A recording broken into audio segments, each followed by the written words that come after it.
Choose the correct variant. Doğru variantı seçin. I don't have information about the meeting, so ask else about it.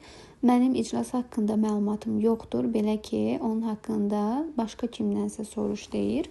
Və biz birinci nöqtələrdən sonra information sayılmayan ismi görürük ki, həmçinin cümləmiz inkardadır. Notdan sonra isimlə istifadə oluna biləcək bir göstərici təyin etməliyik. Biz burada variantlara diqqət etsək, no ikinci inkarlıq yaratdığı üçün B və Y variantı artıq yanlışdır.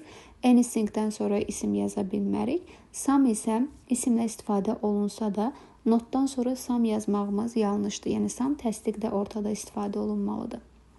Düzgün cavabımız A variantı götürülür ki, notdan sonra isimlə istifadə oluna biləcək any əvəzliyini, ikinci tərəfdə isə else daha mənasını verən zərfimizlə istifadə oluna biləcək somebody törəmə əvəzliyini götürmüş oluruq ki, cümlə təsdiqdə olduğu üçün somebody-ni yazmağımızda bir problem yoxdur. Düzgün cavabımız A variantı götürülür.